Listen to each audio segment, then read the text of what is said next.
आज हम लोग लक्ष्य कंप्यूटर सेंटर में इंग्लिश की पहली क्लास चालू कर रहे हैं, ठीक है। और इंग्लिश, मेरा ये मानना है कि इंग्लिश कोई इंस्टीट्यूट नहीं किसी बच्चे को सिखा सकता है। हालांकि मैं खुद इंस्टीट्यूट चला रहा हूँ, इंग्लिश की क्लास आपको दे रहा हूँ, लेकिन हकीकत बात यह है कि इंग्लिश में बच्चा खुद मेहनत करता है और जब तक उसके अंदर का हेजिटेशन नहीं जाता है, ठीक है, तब तक वो इंग्लिश बोल नहीं पाता है। हेजिटेशन, हम किसी भाषा को जब सीखते हैं, इंग्लिश हमारी सेकेंड लैंग्वेज है। इंग्लिश क्या है? हमारी सेकेंड लैंग्वेज है, द्वितीय लैंग्वेज है। हम इसको सीखते सीखते, पहले हम हिंदी बोलते हैं, हम छोटे होते हैं हिंदी बोलना चालू रखते हैं, हिंदी हमको सीखना नहीं पड़ता, अपने आप आ जाती है, ठीक है। ठीक इसी तरीके से हमको इंग्लिश, जो इंग्लैंड में रहने वाले बच्चे होते हैं, जहाँ इंग्लिश बोली जाती है, जहाँ भी इंग्लैंड हो, स्पेन हो, जहाँ भी इंग्लिश बोली जाती है, वहाँ उनको इंग्लिश नहीं सीखना पड़ता है, वो इंग्लिश सीख जाते हैं इसे बोलते बोलते, कोई उनको ग्रामर नहीं पूछ रहे, ठीक है। हमारी सेकेंड लैंग्वेज है, हम इंग्लिश को क्या करेंगे? सीखेंगे। तो सीखने के लिए अगर हमने रट्टा मार लिया, ठीक है, आप लोगों ने देखा होगा जब अंग्रेज लोग हमारे यहाँ की हिंदी बोलते हैं तो अक्सर तुम लोगों ने फिल्मों में देखा होगा, कोई आदमी होगा या लेडीज होगी तो वो कहेगी मैं चाय नहीं पीता हूँ, लेडीज होगी तो कहेगी नहीं पीता हूँ, तो समझ लेता है सामने वाला कि ये क्या कहना चाह रहा है ना। लेकिन वो ग्रामर की दृष्टि से सही नहीं बोल रही, उसने सही सब कुछ बोल दिया, उसका भाव भी हम समझ गए कि वो चाय पीना नहीं चाह रही है लेडीज, लेकिन उसने कहा क्या कि मैं चाय नहीं पीता हूँ। पीता शब्द सही है लेडीज के लिए या गलत है? गलत है ना, पीती होना चाहिए, लेकिन उसको इतनी जानकारी नहीं है क्योंकि उसने क्या किया, रट्टा मारा हुआ है। वो यहाँ आई, आने से पहले उसने थोड़ी सी हिंदी सीख ली अपने देश में। वही हाल हम लोग करते हैं। हम लोग क्या करते हैं, जो हमारे इंस्टीट्यूट है उसके क्या कहना चाहिए, जो इंग्लिश स्पीकिंग के इंस्टीट्यूट है वो वही हाल करवाते हैं जो छोटे लेवल पे इंस्टीट्यूट होते हैं, बड़े नहीं। वैसे तो आइलेट्स वगैरह है, 1.5-2 लाख रुपए उनकी फीस है, वो इंग्लिश सिखा करके अमेरिका का वीजा बनवाते हैं, कनाडा का, वहां भेजते हैं लड़कों को, जॉब करते हैं जाके आराम से। तो छोटे लेवल पे हैं जो चाहते हैं कि नहीं हम 1000-1500 रुपए में सीख लें इंग्लिश, तो उनको कैसी इंग्लिश, वही रट्टा मार वाली सिखा दी जाती है कि आपको 10 वाक्य डेली यहाँ लिखवाना, हम चालू कर दें, आप कहेंगे हम इंग्लिश स्पीकिंग चालू कर रहे हैं, लेकिन ऐसा नहीं होता। इंग्लिश स्पीकिंग वो नहीं होती है, ठीक। हम आपको इंग्लिश सीखने में और पढ़ने में, जब आप पढ़ ही नहीं पा रहे हो तो इंग्लिश सीखने में दिक्कत होती है। दिक्कत क्यों होती है? आप सीखेंगे तो वहीं से कुछ ना कुछ तो आपको किताब ही दे दी जाएगी। हम आपको 2-4 शब्द दे रहे हैं, ठीक है, 2-4 शब्द दे रहे हैं। हमने जो इंग्लिश में लोगों को दिक्कत समझी है बोलने में और पढ़ने में, तो हमको ये लगा कि पहले बच्चों को क्या तैयार किया जाना चाहिए, पहले बच्चों से क्या तैयार किया जाना है। May be possible you know everything, हो सकता है आप सब कुछ जानते हो ये चीजें, ठीक है, लेकिन फिर भी धैर्य से सुनना, ठीक, जो हम कहना चाह रहे हैं। जैसे हम कुछ यहाँ पर आपको शब्द दे रहे हैं और उन शब्दों को आप जो है पढ़ के बताना और फिर बताना कि किसी को कोई दिक्कत हुई उनको पढ़ने में, ठीक है। जैसे ये 3-4 शब्द हमने लिखे हैं, आप हमको बताइए ये क्या लिखा हुआ है, बताओ बेटा। एक्सप्रेटिंग, ठीक, क्या कहा? एक्सप्रेटिंग। सब लोग अपना अपना बताते रहे, किसी का सही होगा किसी का गलत। आप बताओ बेटा। पेंटिंग है सर, आईएनजी लगाना पेंटिंग होगा। नहीं, पूरा बताओ, पूरा ये क्या लिखा है? ये एस बना है, ठीक है।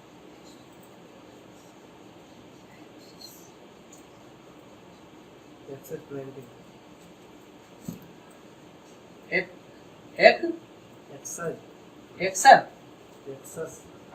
Access printing. और बताओ बेटा, आप बताओ। एक्सप्रेटिंग, आपने भी यही बता दिया। आप बताओ बेटा। नहीं पढ़ पा रहे, कोई बात नहीं। इसीलिए यही कारण है कि हमने ये चीज आपको छेड़ी। ये किसी भी क्लास में आपको नहीं छेड़ा जाएगा। आप जब इंग्लिश स्पीकिंग में जाओगे वो कहेंगे hi friends, today I want to tell you something about myself, ठीक है। वो कहेंगे क्या, आज मैं आपको सेल्फ इंट्रोडक्शन से मैं आपको स्टार्ट करता हूँ। पहले आप कहीं जाएंगे तो आपसे सेल्फ इंट्रोडक्शन इंट्रो लिया जाएगा, तो कहेंगे हाय फ्रेंड्स। उसके बाद में कहा जाएगा कि मैंने क्या कर रखा है, ठीक, I have been passed MSc from the largest university of Asia. जो कुछ भी आपको कहना है वो सब आप कहना चालू करें। बट आप ये सब चीजें क्या कर रहे हो? आप सोचो ना, आप कहीं पर गारा जमीन धंसी हुई है जहां पर, और वहां पर आप सोच रहे हो कि हम जो है ईंटें लगा करके बिल्डिंग बना डालेंगे। नहीं, कभी जिंदगी में नहीं बना पाओगे बिल्डिंग। आप बताओ बेटा क्या लिखा हुआ है? Access party. Access party, access party. आप बताओ बेटा, बताओ। एक्सेस पार्टी, ठीक। दो लोगों ने एक्सेस पार्टी बोला, दो लोगों ने ये बोला, एक ने ये बोला, ठीक है। ये बताओ क्या लिखा है? बताओ बताओ, कैसे? ये क्या लिखा हुआ है? ये डिक्शनरी। हैं? डिक्शनरी। डिक्शनरी हैं? डिक्शनरी। डिक्शनरी, जी। तुम बताओ।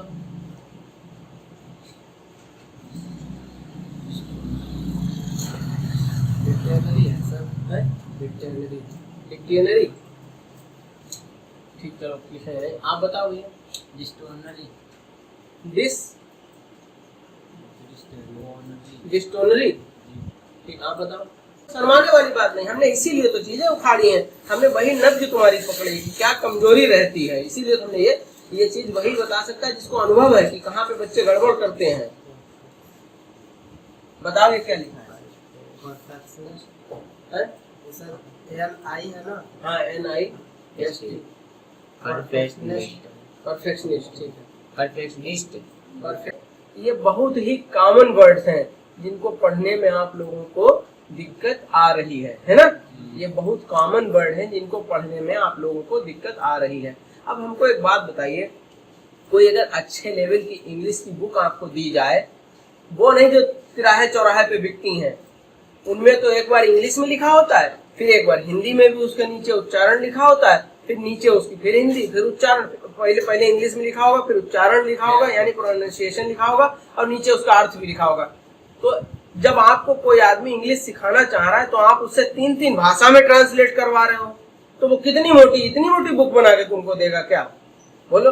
तो इसीलिए उसमें कम चीजें होती और मोटी बुक हो जाती, वही तुमको बेच दी जाती, लो पढ़ो। अगर हमको इंग्लिश सीखना है तो पहले हमको इंग्लिश थोड़ी सी पढ़ना तो आना चाहिए। वो कैसे आएगी हम आपको बताते हैं, ठीक है? आप देखिए, एक चीज बताइए, जैसे अभी हम किसी का नाम लिख रहे हैं, मान लो, ठीक है, हम किसी का नाम लिखना चाहते हैं, तो हम जब नाम किसी का लिखते हैं, जैसे मेरा ही नाम है, मेरा नाम है महेंद्र, MAHENDRA, बेटा समझ रहे हो? ये महेंद्र नाम है मेरा, ठीक है। ये जब हमने लिखना चालू किया तो हमको ये पता होना चाहिए कि हिंदी में ऐसे लिखा जाएगा, ठीक है? बोलो सही? हाँ, वो ऐसे लिखा जाता है, ऐसे ही लिखा जाता, अशोक को अशोका लिखा जाता है। अब देखो, ये हमको मालूम होना चाहिए, क्या मालूम होना चाहिए? कि माँ जो है वो M बनाएंगे तो बन जाएगा, ठीक। लेकिन खाली ये क्या है, ये माँ खाली जितने भी ये अक्षर होते हैं इंग्लिश में, अगर कोई अक्षर जिसके आगे पाई मात्रा कोई ना हो तो उसको आधा माना जाता है इंग्लिश में। जैसे समझो, देखो A है, वो सॉरी A छोड़ो, यहाँ से ABCD AEIOU तो छोड़ दो, ठीक है? A ही ले लो, A है, ठीक है, और L है, M है, ये ला तो है, लेकिन ये आधा ला समझा जाएगा अभी। ये ला क्या समझा जाएगा? आधा ला। जैसे हमने लिखा बेटा लक्ष्य, एक बात बताओ, हमने लिखा लक्ष्य, ठीक है, तो L से तो ला बन गया ना? अब यहाँ हमें डायरेक्ट K बनाना चाहिए, KSH से सा बनेगा, तो लक्ष्य हो गया। फिर हमें Y बना देना चाहिए, Y से या बनता है, बोलो जी सर। Y से या बन गया, KSH से छा बन गया, और L से ला बन गया, तो हो तो गया लक्ष्य। नहीं सर। लेकिन क्या लक्ष्य की स्पेलिंग सही है? No sir. बोलो, नहीं सही है ना? ये कैसे सही होगी? LAKSHYA, ये फालतू क्यों बना दी जाती है? बोलो। अब तुम ये मत समझना कि L के बाद में A बना है तो ला में डंडा ही लगेगा हमेशा। ला में डंडा नहीं लगा है, ला को पूरा करने के लिए L बनाया। ये एक बात समझो, जब हम बता रहे हैं L का मतलब है आधा ला। आधा ला जिसमें हलंत लगा होता है वो आधा माना जाता है, ठीक है? जिसमें हलंत लगा होता है ये आधा ला है, और इसको पूरा करने के लिए बेटा LA बना, तब ये ला बना है पूरा, सॉरी, तब ये पूरा ला बना है। क्या समझ में आया? बेस क्लियर हो रहा तुम्हारा, ठीक? अब फिर हमको छा बनाना है, तो छा बनाना KSH बना दिया, अब छा अगर पूरा बनाओगे तो इसमें भी ये बना दो, तब छा पूरा। लेकिन हमें तो आधा ही बनाना है छा। आधा का मतलब ये चाहे ऐसे, देखो बेटा एक चीज समझो, जैसे हमने अगर ये ता लिखा और नीचे हलंत बना दिया तो ये कैसा ता है? आधा ता है, ठीक है। जैसे हम लिखे तुम, तो तुम ऐसे भी लिखा है, वो तुम ऐसे भी लिखा है और ऐसे भी तुम है, ये ता है आधा। तो इसी तरीके से हमको तो छा आधा ही बनाना है, तो के एस एच बना दिया, ए नहीं बनाया, तो एल एल एल का एल ए का ला बन गया। अब आधे छा के लिए के एस एच बना। अब या बनाना है तो या के लिए हम वाई बनाएंगे, लेकिन आधा ही या तो माना जाएगा ये। और हम ये आधे आ रहे हैं, हमको पूरा बनाना, तो हमने ए बना दिया। तो अब ये लक्ष्य नहीं है, लक्ष्य। ये मैं बेस क्लियर कर रहा हूँ तुम्हारा। तुमने जो महेंद्रा कहा अभी हमको, तुमने कहा सर महेंद्रा लिखा है, ये महेंद्रा नहीं लिखा, ये महेंद्र ही लिखा। और ये माहेंद्र नहीं लिखा, माँ नहीं लिखा, ये माँ है, क्योंकि इसको माँ को पूरा करने के लिए एम ए ही बनाया जाता है। अब हम तुमको बताते हैं, हमें असली दिक्कत ही यहीं पर होती है कि हम चीजों को पढ़ ही नहीं पा रहे हैं। जब हम पढ़ ही नहीं पा रहे हैं तो एक चीज बताओ, हमको जब बेस नहीं मालूम है, जैसे हम किसी घर को देखे, कोई बिल्डिंग हमने देखी और कोई कह रहा है ये बिल्डिंग तुम्हें बनानी है, चलो, तो तुम कह रहे अरे यार हम मिस्त्री है ही नहीं, बना ही नहीं, तुम सरेंडर हो जाओ कहते। लेकिन जो मिस्त्री होगा वो दिमाग लगाएगा उसमें कि अच्छा यहाँ पे एक कॉलम बनना चाहिए, यहाँ पे एक बनना चाहिए, यहाँ बनना चाहिए, बोलो जी। तो वो मिस्त्री दिमाग लगा सकता है। हमें क्या करना है, भाषा के मिस्त्री बनना है पहले, कि ये भाषा लिखी क्या जा रही है। हमारा बेस ही इतना कमजोर होता है गाँव देहात में कि बच्चों को यही नहीं पता होता कि हमें आगे, ठीक है। इंग्लिश मीडियम स्कूलों में भी क्या होता है, सीधे सीधे क्या है, आप लोगों को चीजें रटाना और पढ़ाना चालू कर दी, वो चीज थोड़ा बेस में क्लियर करवाते हैं। तो खैर इतनी चीज आप लोग समझे। तो अब हम आपको बताते हैं what is the basic need of your, आपकी बेसिक नीड क्या है, यानी कि तुम्हारी जो बुनियादी जरूरत है इंग्लिश को सीखने की वो क्या है, पहले हम वो बताना चाहते हैं तुमको, ठीक है। आप देखो ये बता दो ये सही लिखे कि हाँ, हम बता रहे हैं, बताएंगे जरूर, सब कुछ बताएंगे। अब ये बेटा लिखा है एग्जास्परेटिंग, क्या लिखा है, एग्जास्परेटिंग, ठीक। ये लिखा है डिक्शनरी, डिक्शनरी नहीं जिसमें मीनिंग देखी जाती, ये डिक्शनरी लिखा है। ये लिखा है परफेक्शनिस्ट, परफेक्शनिस्ट लिखा, ठीक है। ये लिखा है मेहमत, मेहमत, क्या लिखा है, मेहमत, ठीक है, मेहमत, ठीक, ये मेहमत लिखा है। ये होते क्या, एग्जास्परेटिंग माने होता है किसी इरिटेट करना। इरिटेट करना मतलब कोई नहीं, किसी खिजा दो कहते हैं। जैसे तुमको हम पढ़ाते चले जा रहे हो तो कह अरे यार सर ने तो आज इरिटेट कर लिया, एग्जास्परेट कर लिया, ठीक है, ये हो गया। दूसरा लिखा डिक्शनरी, क्या लिखा, डिक्शनरी। किसी ने कहा इसको डिक्टियोनरी, किसी ने क्या कहा इसको, डिक्टियोनरी, किसी ने कहा डिक्टोनरी, किसी ने कहा डिक्शनरी, किसी ने कुछ बताया, किसी ने कुछ बताया, ठीक है। लेकिन इसको डिक्शनरी पढ़ा जाएगा। कैसे पढ़ा जाएगा वो हम आपको बताते हैं। साइलेंट रहेगी सर। फिर क्या होगा, परफेक्शनिस्ट लिखा हुआ है, क्या लिखा है, परफेक्शनिस्ट लिखा हुआ है, ठीक, क्या लिखा है, परफेक्शनिस्ट।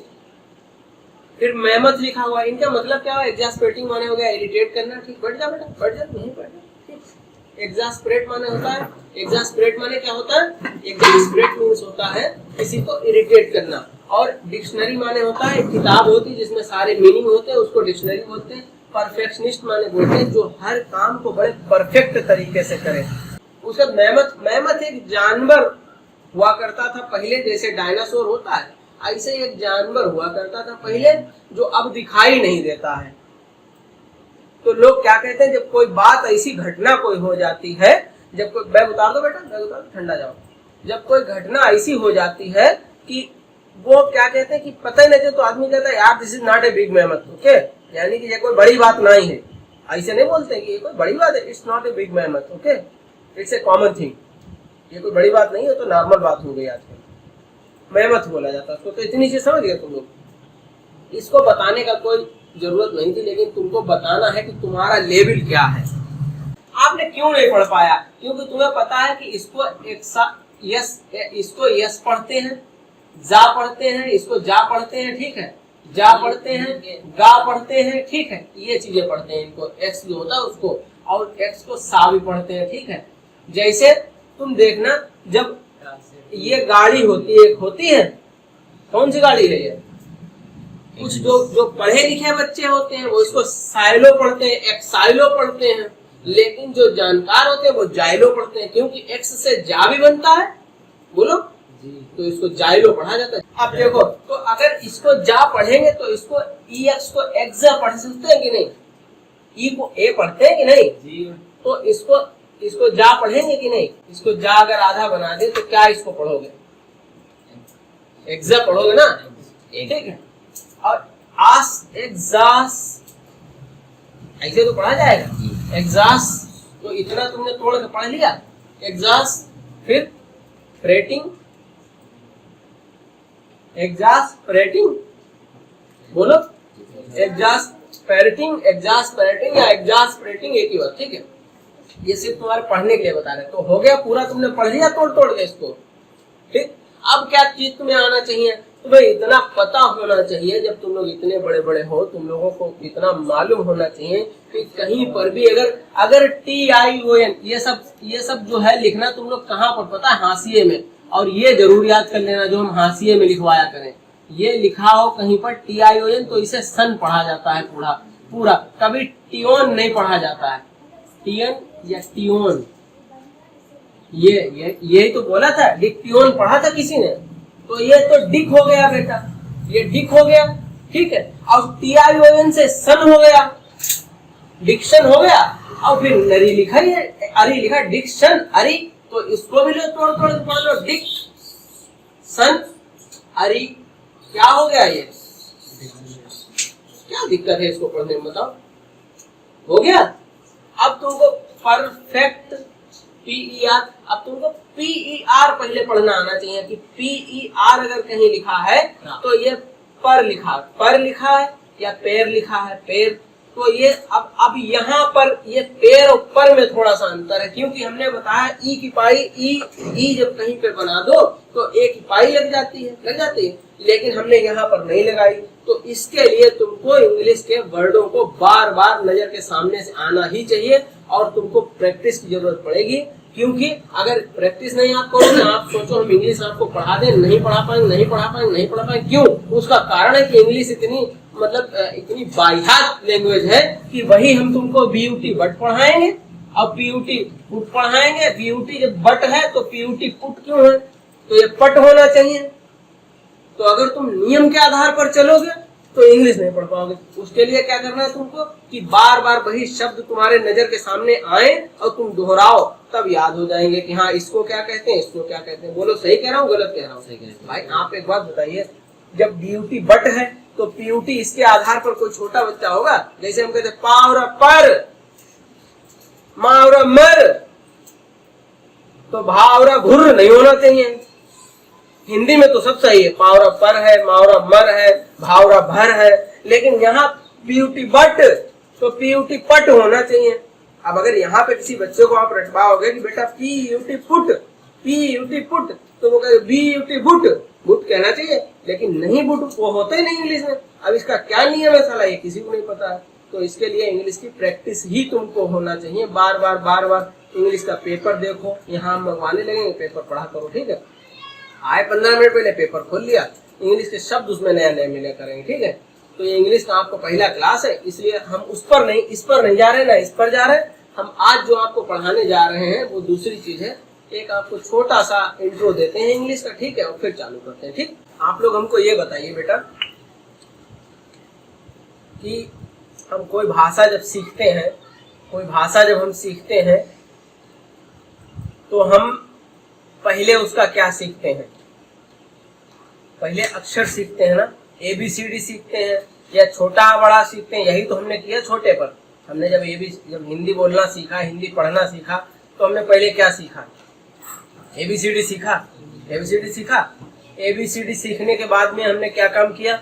फिर उनको जोड़ा, अक्षरों को, अक्षर जोड़ने के बाद क्या बना? अक्षरों को जोड़ के क्या बनता है?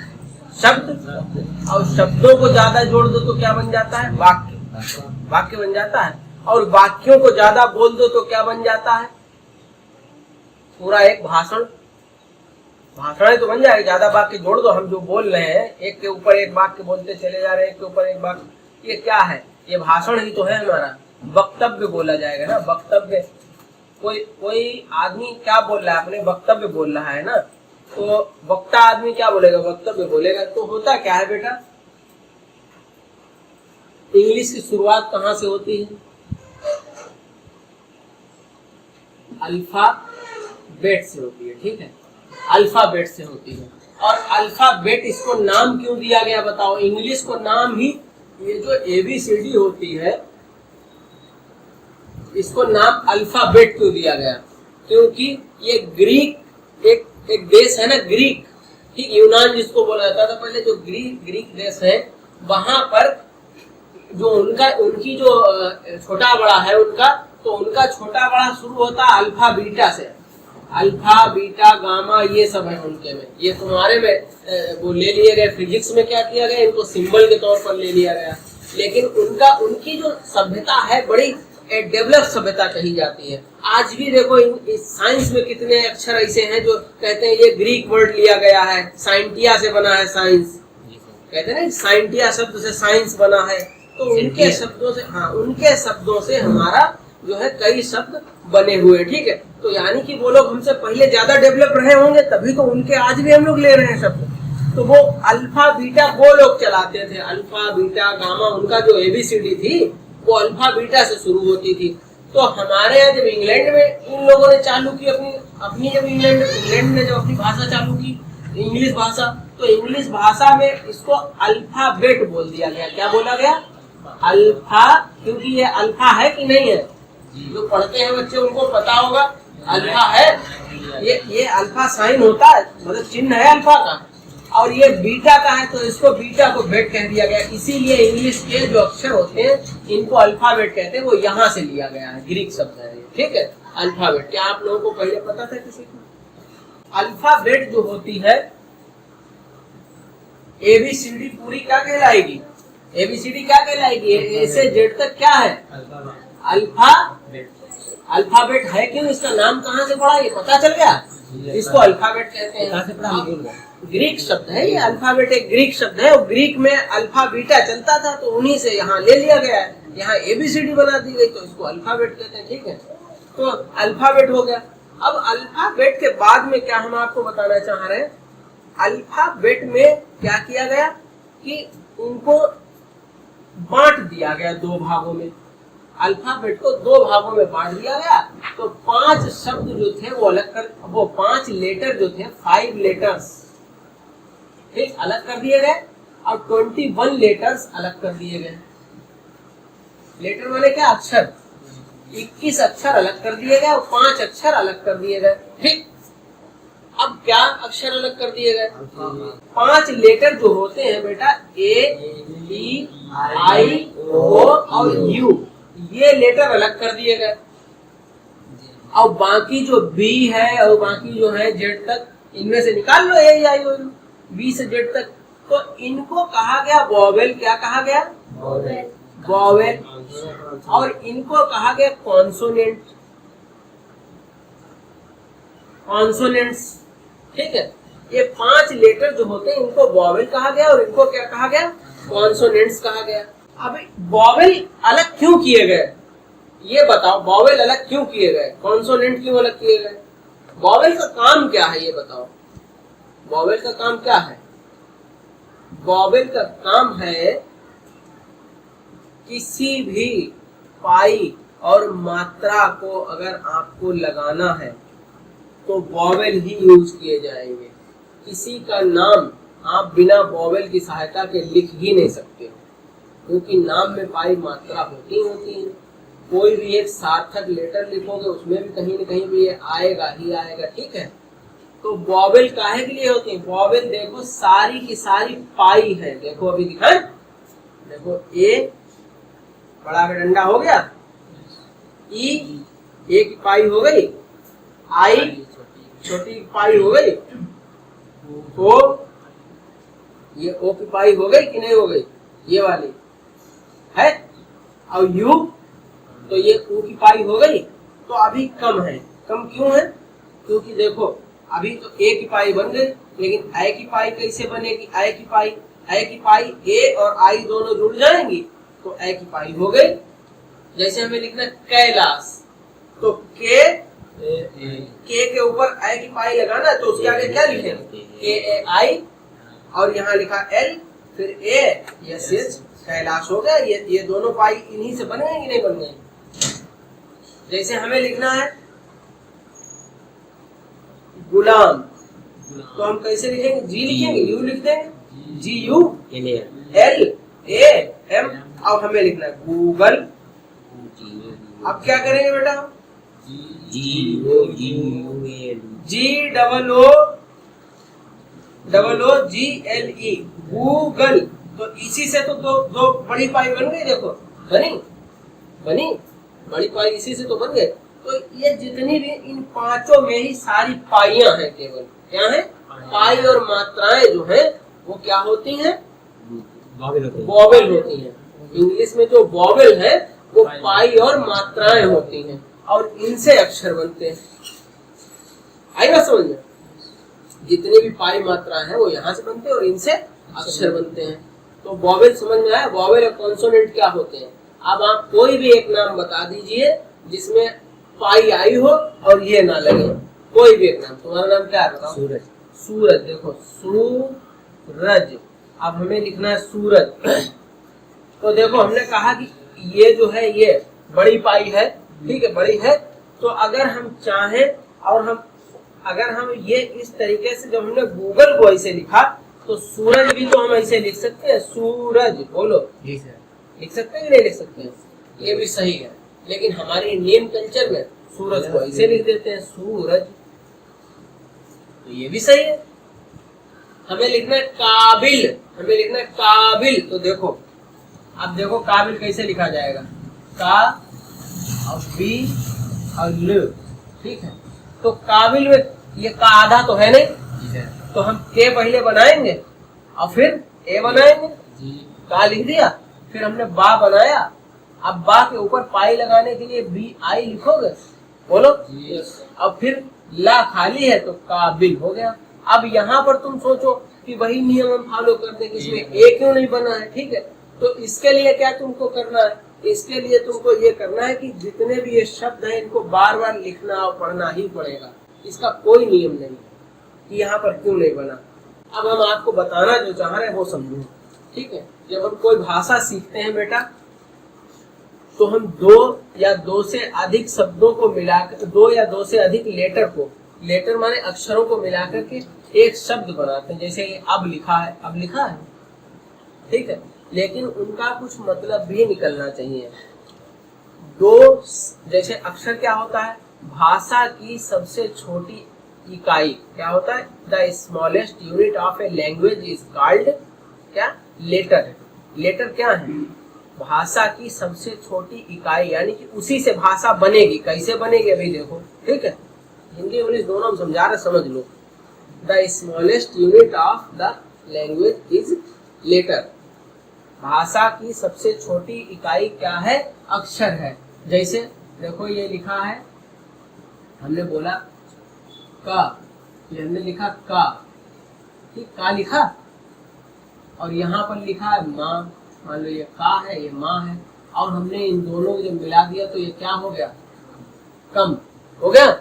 तो दो छोटी छोटी इकाइयां मिली, उन्होंने एक क्या बना दिया? शब्द बना दिया। तो शब्द किसे कहते हैं? अब ये समझो, लेटर समझ गए किसे कहते हैं? लेटर किसे कहते हैं? सबसे छोटी इकाई। इसी भाषा की सबसे छोटी इकाई क्या है? लेटर है, यानी अक्षर है। अक्षरों के मिलने से शब्द बनता है। तो हम कह सकते हैं कि ये दो है सब अक्षर। तो दो या दो से अधिक शब्दों के मिलने पर अगर सार्थक शब्द मिल रहा है, सार्थक लेटर मिल रहा है। सार्थक लेटर माने सार्थक अक्षर का मतलब क्या है? जिनसे अर्थ भी निकल रहा हो, ठीक है। अब यह है जैसे तुमने लिख दिया लम, ये तो मान लो हमने कम लिखा, तुमने लम लिख दिया, तो लम का कोई मतलब ही नहीं निकले, तो ये शब्द नहीं है। ये क्या है? ये डाटा तो है लिखा हुआ कोई, लेकिन ये शब्द नहीं है कोई, क्योंकि लम का कुछ अर्थ है नहीं। और अर्थ क्या? शब्द की परिभाषा क्या है? वर्ड की परिभाषा क्या है? 2 और more than 2 लेटर्स ठीक है। मीनिंगफुल लेटर, 2 और more than 2 meaningful letters are called words. Word किसे कहते हैं? जब 2 या 2 से अधिक अक्षर मिले और उनका कुछ मतलब भी निकलता हो तो उनको क्या कहेंगे हम लोग? शब्द कहेंगे, या इंग्लिश में क्या कहेंगे? वर्ड कहेंगे। और कई वर्डों के मिला देने से क्या बनता है? सेंटेंस। क्या बनता है? वाक्य बनता है। वाक्य बनता है तो उसको क्या कहते हैं? सेंटेंस। और कई सेंटेंसों को मिला देने से पूरी स्पीच बन जाती है। तो अब हम क्या पढ़ेंगे बेटा? Parts of speech. अब आप आए वहां पे जहां से लोग शुरुआत करते हैं पढ़ाना, वहां पे अब पहुंच पाए इतनी कथा कहने के बाद। समझ में आया? तो अब हम लोग क्या पढ़ेंगे? Parts of speech. और parts of speech is the part of grammar. Parts of speech किसका पार्ट है? ग्रामर का। ठीक है, तो आज हम लोग पढ़ेंगे ग्रामर। GRAMMAR, grammar. ठीक है, और ग्रामर में हम लोग सबसे पहले क्या पढ़ेंगे बेटा? Parts of speech. Anyone knows about the grammar? Grammar किसको कहते हैं आप लोग बता सकते हो? आज हम लोग ग्रामर पढ़ रहे हैं। ग्रामर किसको कहते हैं आप लोग बता सकते हो? व्याकरण। व्याकरण। ग्रामर की परिभाषा क्या है? सिंपल सी एक परिभाषा हमको बता दो कोई कि इसको ग्रामर कहते हैं। बताओ, बोलो। हम आपको बहुत सिंपल परिभाषा बताते हैं, कोई किताब की नहीं है, कोई रटना नहीं, कुछ याद नहीं करना। सही शब्दों को सही जगह पर रखने की कला को ग्रामर कहते हैं। क्या कहेंगे? सही शब्दों को सही जगह पर रखने की कला को ग्रामर कहते हैं। To putting right words on the right places and position. To putting right words on the right places on right places. ठीक, सही स्थिति शब्दों को सही स्थिति और सही जगह पर रखने की कला को ग्रामर कहते हैं। This can be variable from country to country. एक कंट्री से दूसरी कंट्री का ग्रामर अलग हो सकता है। अगर कोई तुमसे पूछे कि एक कंट्री का ग्रामर दूसरी कंट्री के ग्रामर से अलग हो सकता है तो यस, हो सकता है, मे बी पॉसिबल, हो सकता है। कैसे हो सकता है? समझो मेरी बात को। ठीक है, इस बात को ध्यान देना, बहुत इंपॉर्टेंट चीज। अभी तक तुम्हारा बेस क्लियर हो गया, ठीक, कि हम क्या क्या बताना चाहते थे। अब समझो मेरी बात को। तो हम पहले ग्रामर की ही परिभाषा बता देते हैं तुमको। ठीक है,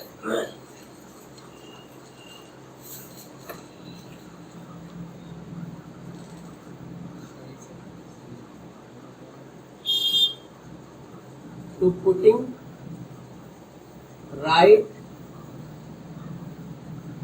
words on right places and position.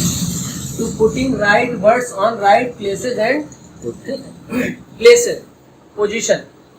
Place माने क्या होता है? जगह, और प्लेसेस माने स्थिति। ठीक है, तो अब क्या कहना हम चाह रहे हैं, मेरी बात को समझो। ठीक है, और दूसरी लाइन एक और जोड़ दो। This can be variable. Variable means क्या होता है? विभिन्न। This can be variable from one country to another. एक कंट्री से दूसरे, एक देश से दूसरे देश का ग्रामर अलग हो सकता है। कैसे अलग हो सकता है? मेरी बात को आप लोग ध्यान से समझिए फिर से। ठीक है, हमने कहा पहले इस लाइन का मतलब समझो। सही शब्दों को सही जगह पर रखने की कला को ग्रामर कहते हैं। हमने कहा मैं चाय खाता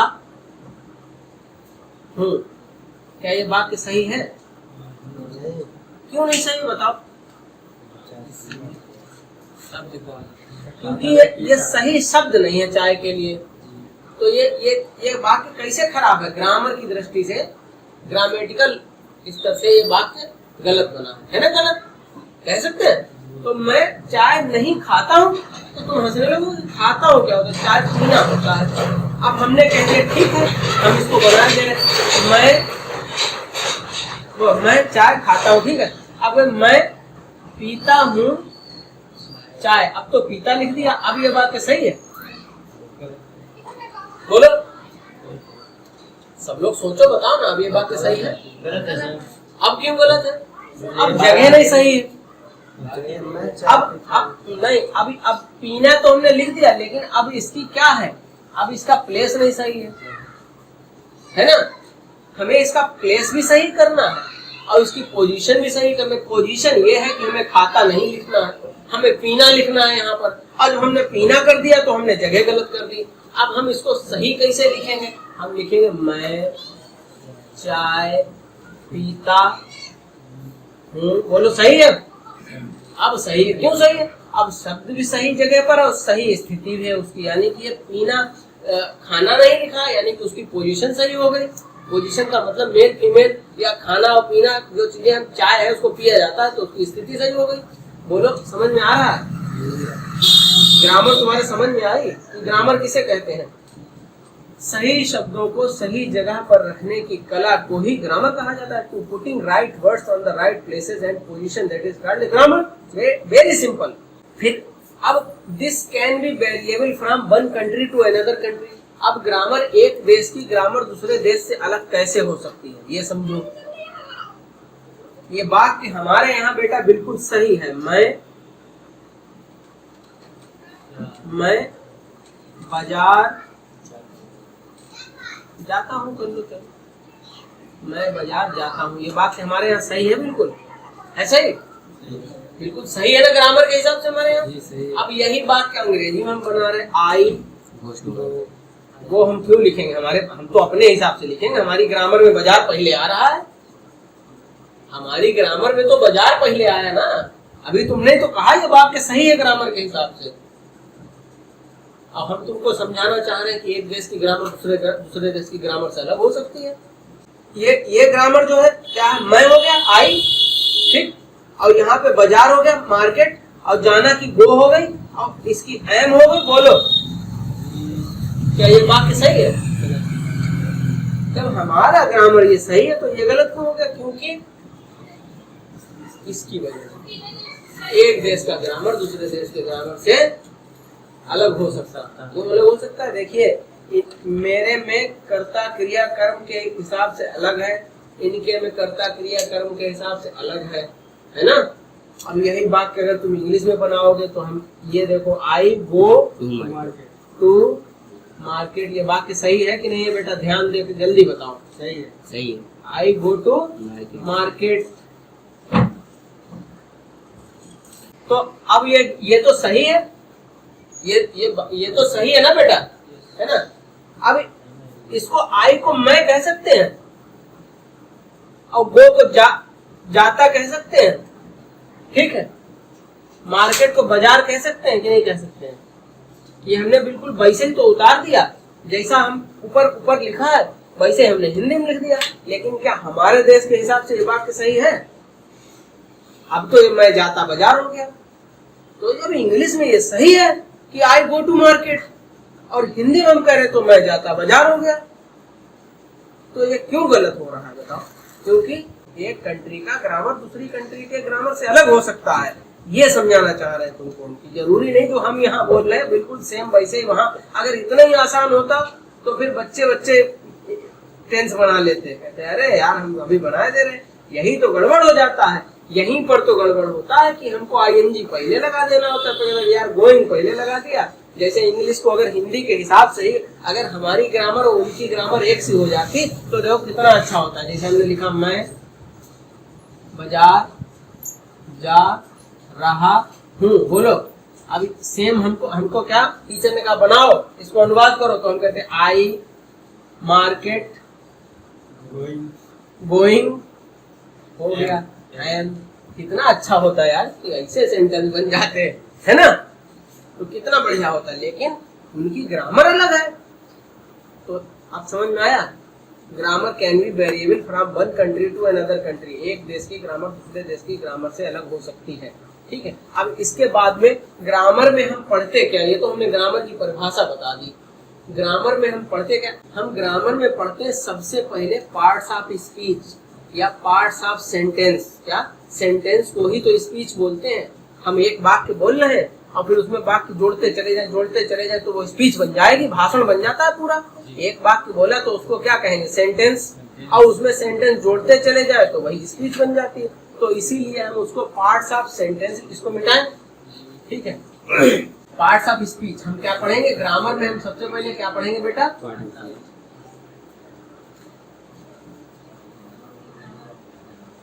पार्ट्स ऑफ स्पीच।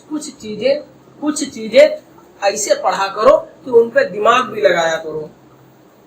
कुछ शब्द अपने आप को खुद बयां करते हैं कि हम क्या हैं। तो पार्ट माने क्या होता है, सबको पता है। पार्ट माने अंग होता है, पार्ट माने टुकड़े होता है, यही तो होता है पार्ट। पार्ट माने अंग या टुकड़े, बोलो सही, राइट। स्पीच के टुकड़े, स्पीच काहे से बनती है, सेंटेंस से। तो हम इसको पार्ट्स ऑफ स्पीच या पार्ट्स ऑफ स्पीच या पार्ट्स ऑफ सेंटेंस हम इसको कह सकते हैं, ठीक। एक ही चीज होती है, कंफ्यूज मत होना। पार्ट्स ऑफ सेंटेंस या पार्ट्स ऑफ स्पीच एक ही चीज होती है, ठीक। अब देखो पार्ट्स ऑफ स्पीच होता क्या है। हमने एक वाक्य लिखा बेटा, ठीक। ये आज बेसिक है, पहला क्लास यहाँ से चालू हुआ है। इतना सब कुछ जो हमने तुम्हें बताया वो केवल इसलिए बताया ताकि आप इंग्लिश का महत्व समझें और ये समझें कि हमारी कमजोरी कहाँ पर रही जिंदगी में। जो हम आज तक 12 साल से अंग्रेजी पढ़ते चले आ रहे हो, फिर भी आज हमें अंग्रेजी पढ़ने की जरूरत पड़ रही है। अब नहीं जरूरत पड़ेगी अगर यहाँ से आपने तैयारी कर ली, मजबूती बना ली, इसे मतलब। तो हम पार्ट्स ऑफ सेंटेंस सिर्फ आज पढ़ेंगे, उसके बाद छोड़ देंगे। एक ही सेंटेंस पढ़ेंगे, उसके बाद क्लास खत्म कर रहे हैं, ठीक। तो इसकी हमें उसकी डिफाइन बता दीजिए, पार्ट ऑफ स्पीच की। पार्ट्स ऑफ स्पीच बता तो रहे कि जब कोई शब्द अपने आप को खुद बयां कर रहा है, पार्ट माने होता है अंग या टुकड़े, या पार्ट माने क्या होता है, किसी चीज के पार्ट्स, ठीक है। और स्पीच माने होता है जो हम बोलते हैं, जो हम बोल रहे हैं, उसके जो हम बोल रहे हैं उसके नाम क्या है। जो हम बोल रहे हैं, चीजें जो हम बोल रहे हैं, उन चीजों को अगर अलग अलग कर दिया जाए तो उनके नाम क्या होंगे, यही पार्ट्स ऑफ स्पीच होती है। अब देखो हम तुमको बताते हैं। जैसे हमने कहा राम काले घोड़े पर बाजार गया, ठीक। ये क्या है बेटा, दिस इज सेंटेंस, ये सेंटेंस है। अब हमें इसका क्या पता लगाना है, पार्ट, बोलो। तो अब चीजें आ गई। अब यहाँ पर क्या होता है, पार्ट्स ऑफ स्पीच जब स्कूल में पढ़ाया जाता है तो वो कहते हैं लिखो noun, pronoun, verb, adverb, preposition.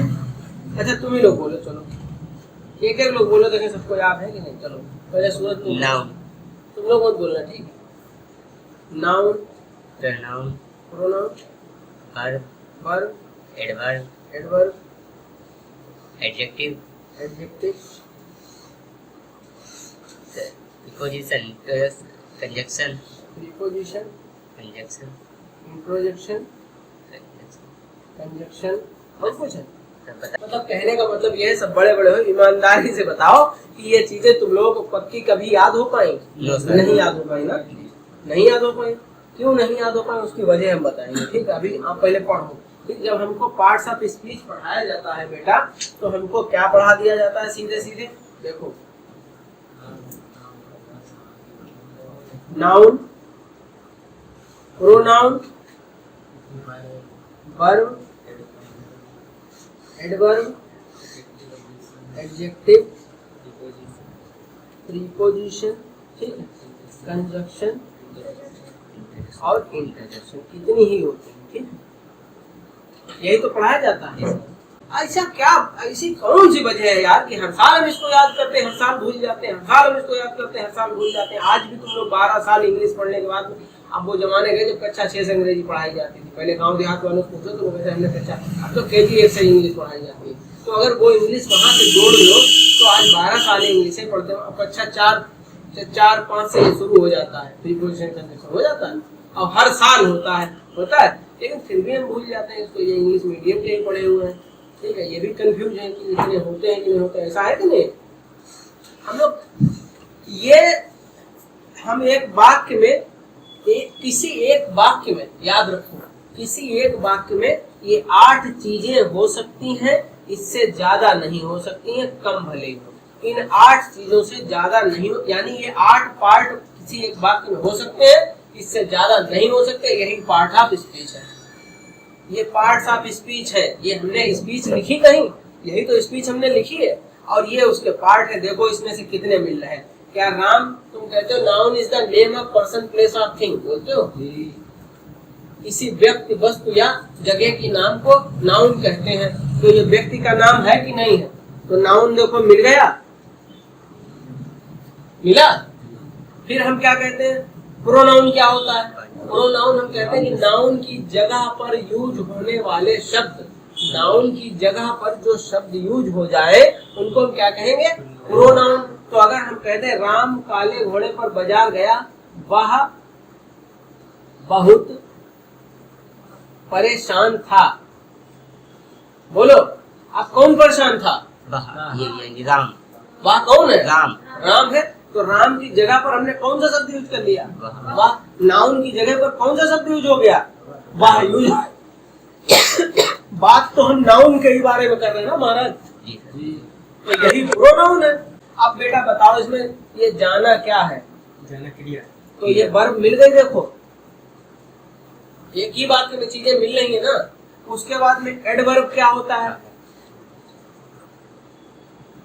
Adverb माने एड मीन्स होता है, एड मीन्स होता है जोड़ना, और वर्ब माने वर्ब में कुछ जोड़ दो। अगर हम कहें बहुत तेज, तब क्या हो गया? अब वो कैसे बाजार गया? बहुत तेजी से गया ना बाजार। तो जाना तो क्रिया हो गई, लेकिन बहुत तेज जाना क्या हो गए? एडवर्ब हो गए। जब मिल गया एक चीज मिली, समझ में आ रहा है कि नहीं? अब उसके बाद क्या? फिर क्या? काले घोड़े पर। तो अब पहले समझो एडजेक्टिव, एडजेक्टिव क्या हो गया? लेकिन घोड़े का रंग बताया गया, काला घोड़ा, तो क्या हो गया? एडजेक्टिव हो गया। अब ये विशेषण है किसी चीज का, है ना विशेषण, तो एडजेक्टिव हो गया। उसके बाद क्या? प्रीपोजिशन। अब हमने कहा भी कि कोई शब्द को पढ़ते समय ध्यान दिया करो कि वो क्या है, वो खुद अपने आप को बताता है। हमें आप बताइए पोजीशन माने क्या होता है? स्थिति। पोजीशन माने स्थिति, और प्री माने पहले। प्री माने पहले, पहले की स्थिति को बताने वाला शब्द। पहले की स्थिति जो शब्द बता रहे हो वो प्रीपोजिशन होते हैं। जैसे कमरे में, तो हम क्या लिखेंगे? In the room. तो रूम में जाने से पहले कौन सा शब्द लगा? तो पोजीशन को लेने से पहले प्री है ये, यही प्री पोजीशन है यार। हम कोई काम करने जा रहे हैं, उस पोजीशन में जाने से पहले जो शब्द लगा हो वो प्री पोजीशन है। जैसे हमने कहा ऑन द टेबल, तो इसमें टेबल पर रखने से पहले, कोई चीज टेबल पर जाने से पहले क्या लगा है? वही ऑन द टेबल हो गया। प्री पोजीशन पहचानने में क्या तुमको दिक्कत आ रही है? कितनी आसानी से वो प्री पोजीशन। प्री माने पहले की, और पोजीशन माने पोजीशन, पहले की पोजीशन। जब पोजीशन पे जाने से पहले, हिंदी में पढ़ोगे तो थोड़ा अटपटा लगेगा। जैसे कमरे में, ये बाद में हो गया, ठीक है, तो ये बाद हो गया, प्री पोजीशन नहीं से कह सकते हो। इंग्लिश में ही इसे पढ़ोगे तो ज्यादा समझ में आएगा। जैसे टेबल पर